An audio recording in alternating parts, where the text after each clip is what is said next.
हनी ने एक second hand car खरीदी और उसकी मरम्मत करते समय उसे एक चौंकाने वाला रहस्य पता चला। कार की पूरी बॉडी वाकई में शुद्ध सोने से बनी थी। उसको अपनी आंखों पर यकीन नहीं हो रहा था, इसलिए उसने गाड़ी का बायोनेटर खोला और खुरचने लग गया। सुनहरा लड़का अब पूरी तरह से गड़बड़ हो गया था और फिर उसने खुशी खुशी काफी हिस्सों को पॉलिश करने लग गया। वही सुनहरा रंग निकल रहा था। पॉलिश करते समय हनी अपनी भविष्य के बारे में सपने देखने लगा। अंत में दूसरों को इस चीज का पता न चले सोने के ऊपर सफेद पेंट कर लिया। फिर हनी ने कार के साइलेंसर का टुकड़ा काटा और वो हिस्सा एक गिरवी रखने वाली दुकान में यह जांचने के लिए ले गया कि सोना असली है या नहीं। गिरवी रखने वाले दुकानदार ने इस टुकड़े को अपने साथ कब्जे में रख लिया और कहा कि भले ही ये सोना हो, लेकिन इसको केवल कम कीमत में ही खरीदा जा सकता है। जैसे ही उसने कीमत मांगी, आदमी ने सोने को और भी अच्छी तरह से चेक करने में लग गया और सोचता रहा कि इस तरह की शक्ल का आदमी भी सोना निकाल सकता है। उसने हनी से पूछा, कहाँ से आए हो?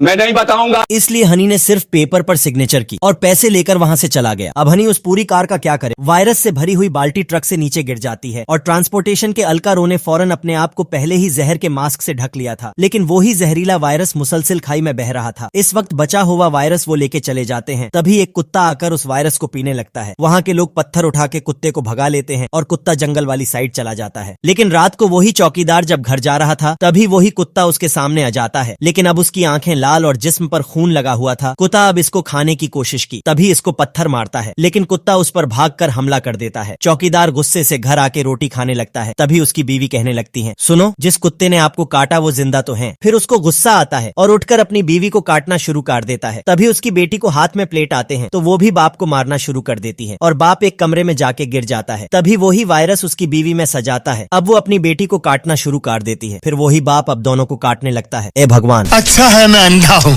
पूरी दुनिया में सिर्फ ये अकेला आदमी ही जिंदा है जो अपने आप को खुश रखने के लिए सुपरमार्केट से फ्री में चीज लेकर खाता है और खरीदारी गाड़ी को पूरी तरह से भर लेता है और हजारों की कीमत वाले टेबल लैंप को एक बॉल से तोड़कर मजे करता है। मैक्सी मजे करने के बाद सीधे 10 मिलियन एक आलीशान घर की तरफ बढ़ा। चाबी के बिना लोहे का इस्तेमाल करके ताले को तोड़ दिया। उसके बाद वो शौचालय जाना चाहता है, लेकिन वहाँ टॉयलेट में पानी की कमी होती है, इसलिए वो 2 बड़ी पानी की बोतल लाता है और टॉयलेट को साफ कर लेता है। उसके बाद नहाने के लिए ड्रिंक की बोतल का इस्तेमाल करता है, जिसकी कीमत 10,000 रुपए थी। मैक्सी पूरी तरह से उसमें लेट कर मजे करने लगा, लेकिन जैसे जैसे दिन बीत रहे थे, जीवन और भी बोर हो रहा था, क्योंकि दुनिया भर में सिर्फ यही एक आदमी बचा था। जीवन की हिम्मत हारने वाले मैक्सी ने पत्थर पर कुछ शब्द लिखे और एक बड़े पत्थर पर निशाना बनाया। फिर मैक्सी गाड़ी में बैठकर गाड़ी को 120 की स्पीड से उस पत्थर को टक्कर मार के खुद को मारना चाहता था, लेकिन अचानक मैक्सी ने ब्रेक लगाई और गाड़ी के ऊपर चढ़कर कुछ ऐसा देख लिया जिसे वो सोच भी नहीं सकता था। आखिर मैक्सी ने किसी दूसरे इंसानों को तो नहीं देख लिया। पार्ट 2 देखें। एक शरारती बच्चा जानबूझकर हनी पर दूध गिरा देता है। पकड़े जाने के बाद भी वह भागने के बजाय रैक से एक प्रोडक्ट उठाकर हनी पर फेंक देता है। बच्चे की हरकतें देखकर हनी को बहुत गुस्सा आता है और वह उसे उठाकर अच्छा व्यवहार सिखाने की कोशिश करता है, मगर बच्चा उसकी बातों को नजरअंदाज करता है और बस उसकी तरफ देखकर हंसता रहता है। मजबूर होकर हनी उसे नीचे रख देता है और सख्त लहजे में चेतावनी देता है कि कहीं न जाए। फिर वह सिक्योरिटी गार्ड को बुलाने के लिए बाहर निकलता है, लेकिन जैसे ही वह जाता है, बच्चा एक बोतल उठाकर जमीन पर फेंक देता है। आवाज सुनकर हनी हैरान रह जाता है। जब वह देखता है कि बच्चा दोबारा एक और बोतल उठाने वाला है, तो वह तुरंत उसे रोकने के लिए आगे बढ़ता है, मगर बच्चा उसकी एक नहीं सुनता और पूरी बोतल जमीन पर गिरा देता है। गुस्से में भरा हनी बच्चे के माता पिता से नुकसान की भरपाई करवाने की सोचता है। इसी दौरान सिक्योरिटी गार्ड आवाज सुनकर वहां पहुंच जाता है। हनी तुरंत उसे पूरी बात बताता है, लेकिन सिक्योरिटी गार्ड हैरानी से पूछता है कि बच्चा कहाँ है। हनी फौरन अपने पीछे इशारा करता है, लेकिन जैसे ही वह मुड़कर देखता है, दंग रह जाता है। वह बच्चा वहाँ से गायब हो चुका था। अपनी बेगुनाही साबित करने के लिए वह सिक्योरिटी गार्ड से सीसीटीवी फुटेज देखने की गुजारिश करता है, लेकिन जब फुटेज देखी जाती है तो उसमें सिर्फ हनी अकेला नजर आता है। ये देखकर वह खुद भी उलझन में पड़ जाता है। सिक्योरिटी गार्ड उसे ज्यादा सोचने का मौका नहीं देता और पुलिस स्टेशन ले जाने की कोशिश करता है। तभी हनी को एक आदमी नजर आता है जो बिल्कुल उसी के जैसे कपड़े पहने होता है। उसी वक्त उसे समझ आता है कि यह सब एक साजिश के तहत किया गया है। हनी तुरंत उस आदमी के पीछे दौड़ता है। काफी देर तक भाग दौड़ के बाद वह आदमी एक ट्रेन के डिब्बे में घुस जाता है। हनी बिना वक्त गंवाए उसके पीछे जाता है, लेकिन यह सब एक जाल होता है। जैसे ही वह अंदर दाखिल होता है, दरवाजा बंद हो जाता है। वह पूरी तरह फंस चुका था। अचानक ट्रेन का दरवाजा धीरे धीरे खुलता है और उसे पता चलता है यह सब उसके दोस्तों की तरफ से एक सरप्राइज था।